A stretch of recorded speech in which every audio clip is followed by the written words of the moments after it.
Leading at the pace of technology is very different from leading at the pace of community engagement.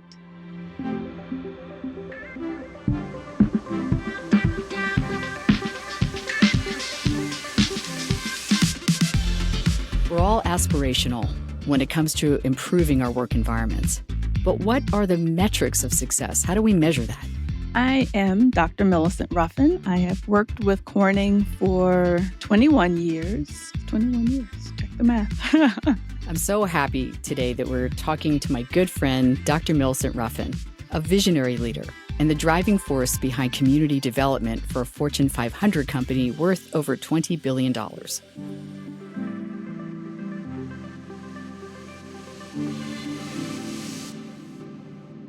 My background is chemistry. So I started working in the lab and leading a small team, and then decided that I wanted to get more product development experience and more program management experience, and just kind of grew my career in that space. And so I've gone from chemist to eventually a business technology director. And then a few years ago, made a significant career pivot to become the Director of Community Affairs in the Office of Racial Equality and Social Unity. And that's the role that I'm currently in. That's where I met you. I met you once you had made that change. I didn't know you as a chemist.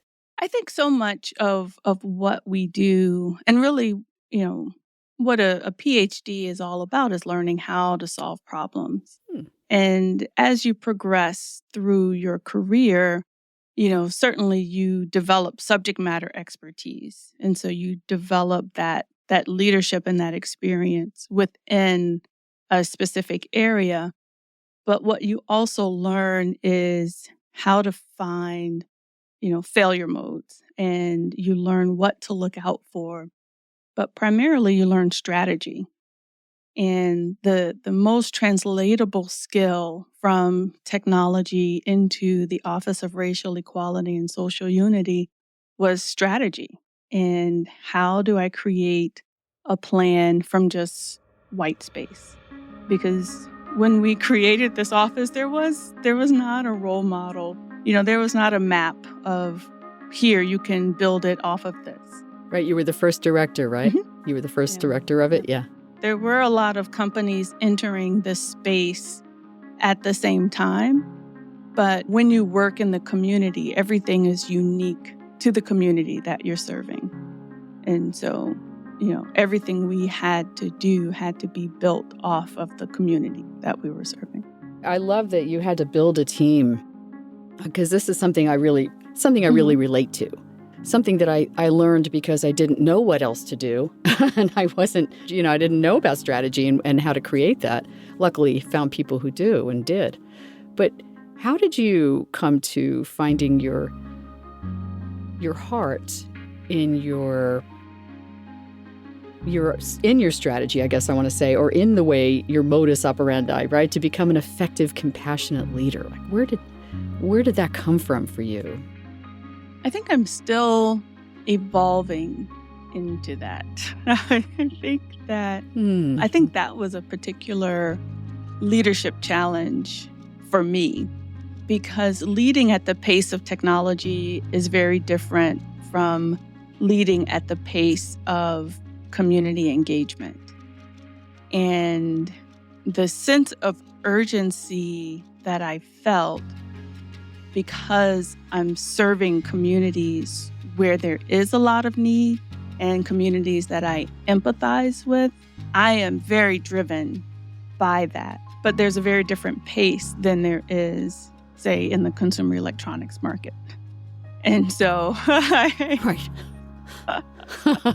I came in with a bit of a bull in the china shop mentality, and I really had to adjust and adjust into my new context. And so my style and my edges were quite sharp for my colleagues. Right. What Well, and also, you were building something brand new. Mm-hmm. This is why I related to you. You know, I was in a totally different space, but I really related to you because I was building something brand new too, and completely different, building a production company. But I knew that if I didn't foster a sense of what my heart wanted me to do and say, and trust in that first, that I wasn't going to be able to, be successful, because successful to me is to Mm-hmm. raise people up. Mm-hmm. Not being a mother. To me, it's really true. I always joke and say mother to none, mother to all, but it's more about, I want to raise people up. I don't have kids. And I when I see a younger generation and feel what they're going through and understand where I came from, I think I have a lot to share. And that became as important to me, honestly, as the work, the business, the revenue. That's all important. But that is as important to me. Mm-hmm. I think helping people grow and developing people's leadership skills and people's subject matter skills, right? If you do it right in the very beginning, right, then the long-term benefits like just pay in dividends, because then you don't have to work as hard. 12 months down the That's true. road, right? That is true. That is true. That is the selfish That's right. benefit from it, yes. And the way I know that I'm doing it right and we're functioning well is actually when we can have healthy conflict. Oh, tell me about that. When people can disagree with me and, can do it the right way. And by the right way, I mean, can disagree with the data, can bring counterpoints, can bring other examples and do it on the spot and not with any hesitancy. Then I know that I am grooming secure leaders.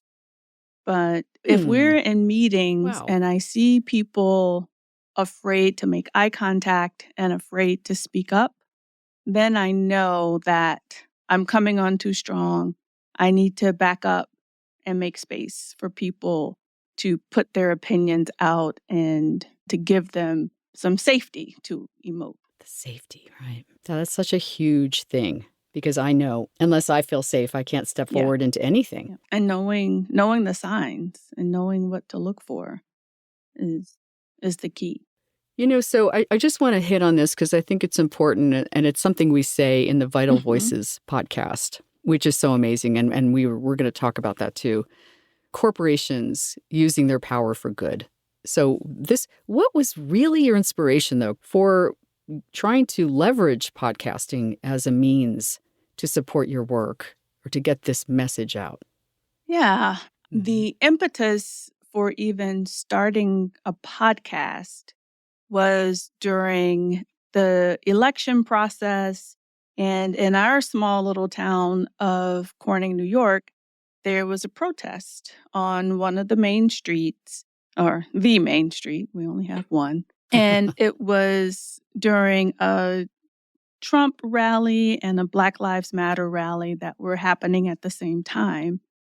And it was a student who intervened before any violence can happen. And for a 16-year-old kid to put himself in between adults who couldn't find the words to communicate any further, I thought, okay, well, who else is feeling this way, and who else needs to say something?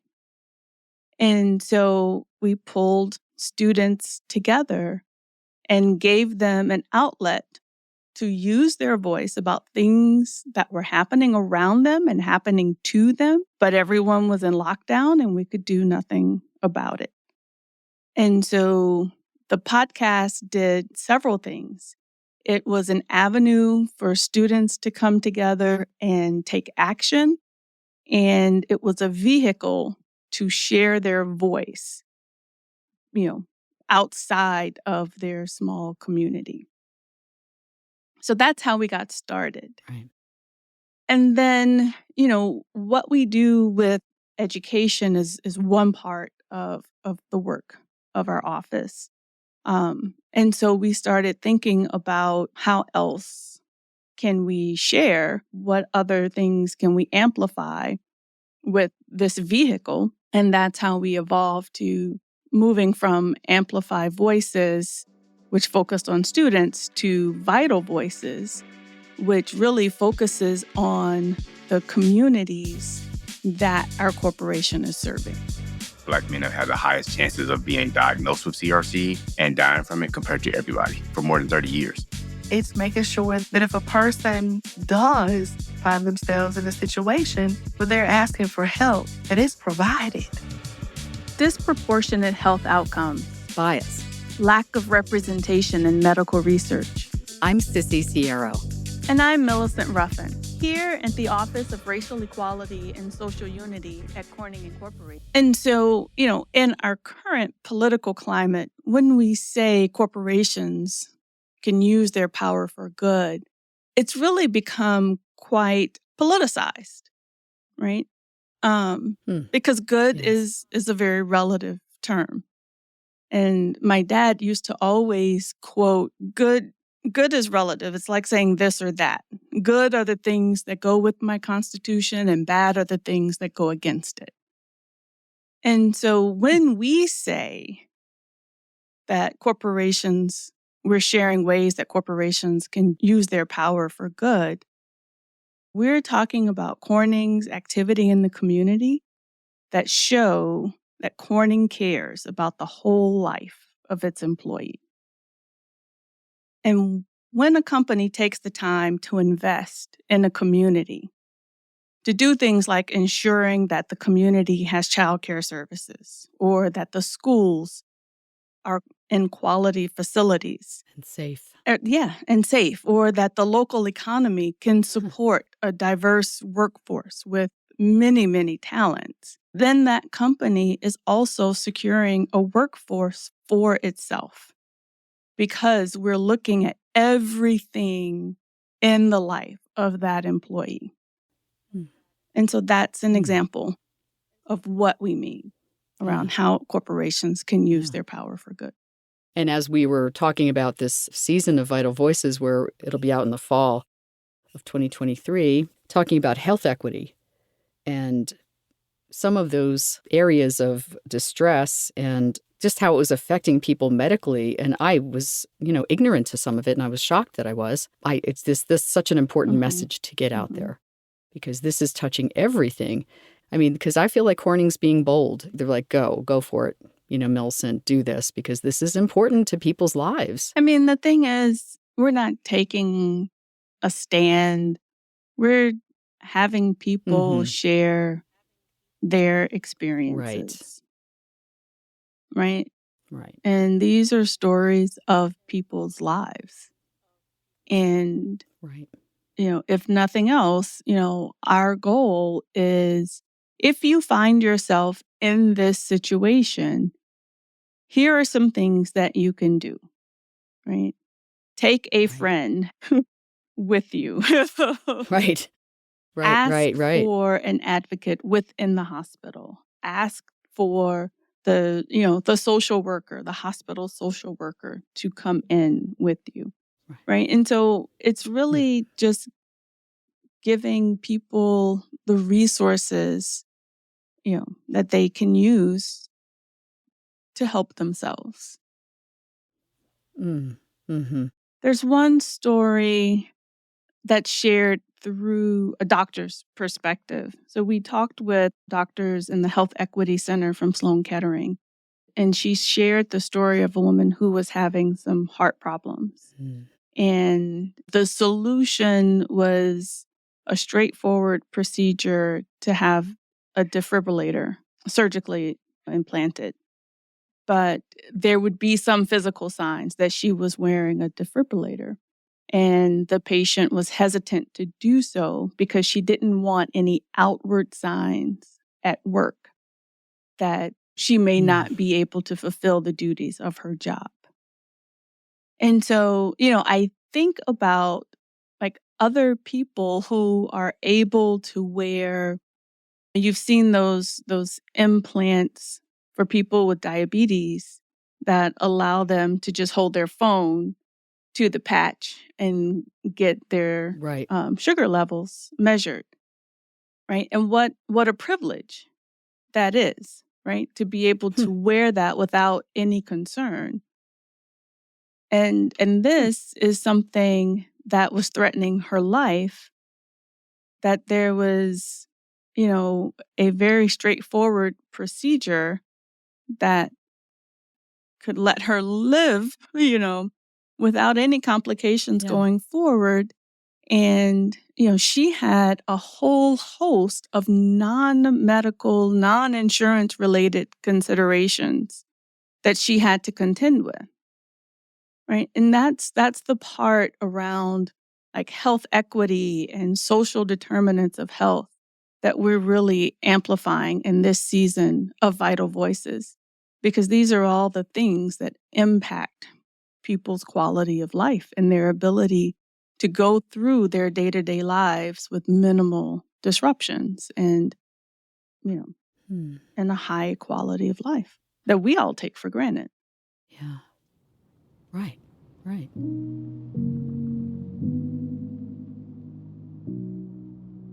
What do you feel at this point is one of your biggest challenges in your current position? I think my challenge has been and continues to be, how do I turn work off at the end of the day? I've always been a scientist as my primary focus in life, and technical challenges, while I would still think about them in the evenings or on the weekends, they did not consume me the way this role does. And so it's hard to think about this role as a job, because I am the communities that I am leading. If that makes sense. I am the communities that I am trying to represent at the same time. And so it is very difficult for me to compartmentalize and to kind of turn my brain off. Yeah. Because it's about people. This is more, it's personal.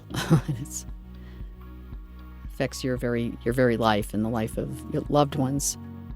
Yeah, that would be really, I have a hard time shutting off the brain too. It can be very overwhelming.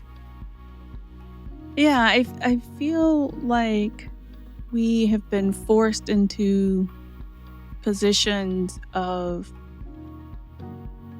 speaking for reaction and listening to respond. And so well said.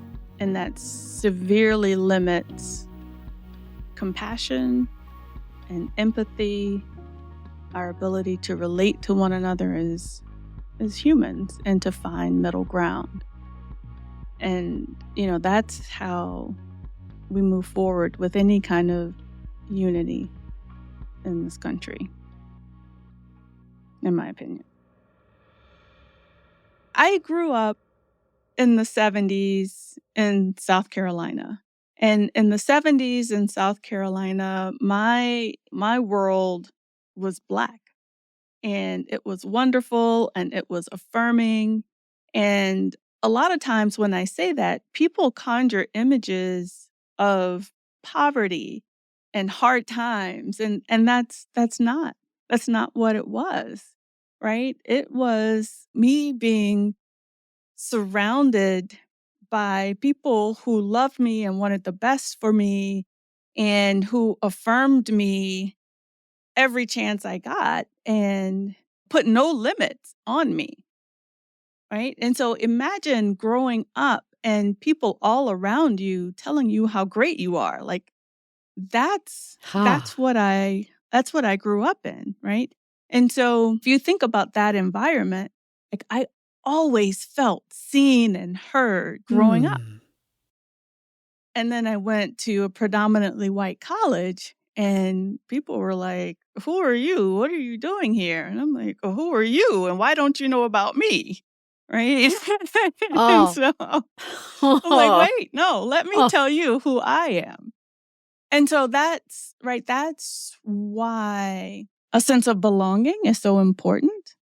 And that's why DE&I efforts have shifted to really focus on belonging, because that sense of self, when it's developed at young ages, right, it just carries you through all the stuff that life is going to throw at you later. That backbone. Exactly. And then when we talk about that question, when did I feel seen and heard in the context of this role? Because it really was an identity shift and a pivot, not just career-wise, but how I saw myself when I moved into this role. And at first I was hesitant, and I said, okay, I will come, I will set up the office for you, I will get things started, I will hire the people, set the strategy, and then I'm going back to technology, right? So like a 6-month commitment turned into a year, turned into 2 years. And then 3 years later, I'm still here because I absolutely love this job. It's the best thing I've ever done. And one day I was talking with our CEO, and he said, you are so creative in this role, and this is the happiest that I've seen you, and I've been recording for 21 years. And so, it just happened, right? I moved into this role. I'm doing work that I love and that I'm passionate about, and it shows, and everybody sees it, and they probably saw it before I even saw it. But it took some time for my identity, or my awareness of my identity, to shift. I think the gift of this role is that I get to actually do the work as well as lead the people doing the work. Tell me that, though. What is that? More of that, like the do the work. What is that? So I get to go into communities and meet people and hear their stories and talk to them and let them tell me what they need. And then we figure it out together, right? We work side by side and figure out how to get what they need, or who to go to get what they need. And, there are two components to that. One is having the time, right? Having the time and not being so bound to the pace. Like I spoke earlier about the pace that technology lives at, right? Having the time to really understand what the problem is or what the need is. And then taking the time to think through, how do we really get to the root of it? Because usually a lot of effort has already been put into kind of surface level solutions. But we love to just take things and look at it from a sustainable solution standpoint. Because whatever we do, 5 years from now, 10 years from now, we want that solution to still be in place, still be viable, still be relevant. And growing, having to grow with the need. And growing, exactly. Wow. Yeah. Right? So you can't rush in, do something, and then 3 months later be on to the next thing. And so having the privilege of time to form these partnerships and really understand what the problem is, that's when I'm at my best. And being able to listen and being willing to listen. Because I never go in assuming I know what the solution is. I never. Really? Never. That sounds like one of your superpowers, honestly, because that's hard for me. That's hard to do.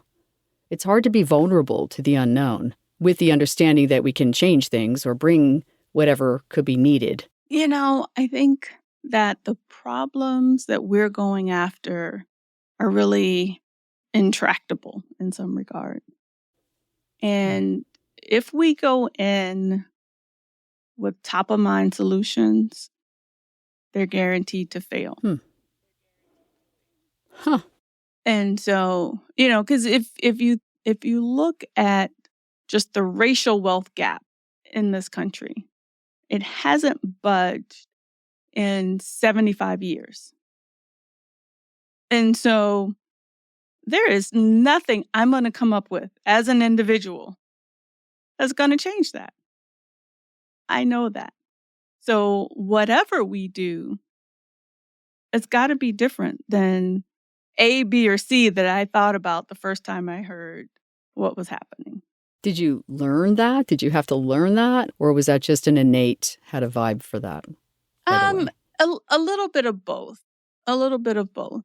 And so part of it came from just understanding how long these problems have been in existence, right? Aresu works on education, we work on economic development in underserved communities, and we work on access to healthcare in underserved communities, right? And so if you look at just unemployment rates, the racial wealth gap, as I mentioned, and then in our particular area, we're focused on getting more teachers of color to the area. We're not the first to work on these problems. People have been working on them for decades, and they just haven't budged. We tried a few things. We thought they were novel approaches. They didn't work either. And so we said, okay, well, we're going to throw a bunch of things at the wall. We'll see what sticks or what doesn't fail as fast. And then we keep going. It really is touching me just about that whole, you don't go in there with a, solution in mind. You go in there with a open, how do we do this? It's an adjustment and it's a transition for my team as well. How so? Because they want to go in with solutions also. And yeah. Want to fix it. But also on the other side, I think the thing that is unique but is also difficult for this type of group to exist within a technology company, we're, as a technology company, very metric driven. And if you try to assess our progress by metrics, you will feel like a failure, right? Because not everything can be crafted or can be measured.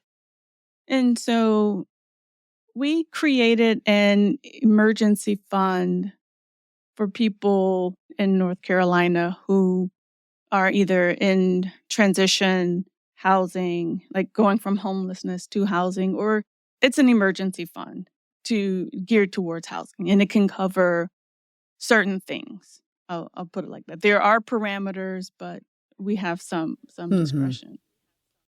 And we met a woman who was living in a home with no indoor plumbing. And so we worked with a contractor to put indoor plumbing in her home. There is nothing within our strategic initiatives that capture that. But in talking with that woman, and I didn't talk to her directly. Like she talked to the general contractor and he shared her comments. Like that was the most impactful thing I think we did all year, right? What were her comments? Can you share any of that? Because I get chills just one of the listening to this. things that she said when everything was done, she said, I'm going to move back in and I'm going to cook, and then I'm going to take a shower, and then I'm going to cook another meal, and you are welcome to come to my house and share a meal. And, if nothing else, we gave someone their dignity back that year. And that's, that's what this work is about. I think that it's difficult, right, when we're surrounded by, people that are used to tracking. Okay, well, we gave you this much budget. How did you spend it? What did you accomplish? What's right? the return? We gave a woman her dignity. That's the return, period. You change one person's life that changes so many other people's lives because she'll be giving in a different way because she won't be in survival mode. Mm-hmm. She can live a life that we all just have. Yeah. Just that, wow. Oh, God, I can't tell you how grateful I am to hear that story.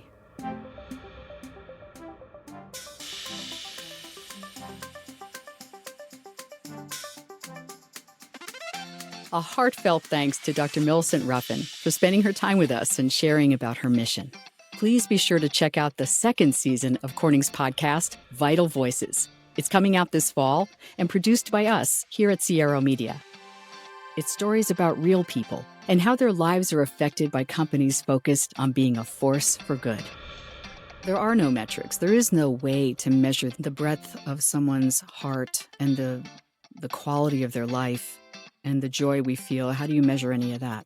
We can only quantify things so much, but if it's going to affect someone's whole life, that in and of itself is the golden win. Special thanks to the Siero Media Superpowers team, Creative Director Christy Alexander, Associate Producer Felicia Dominguez, Sound Mixer Samantha Gatzik, Producer and Sound Designer Ray Kantrowitz, Communications Coordinator Ilana Nevins, and our Program Manager Catherine Stark.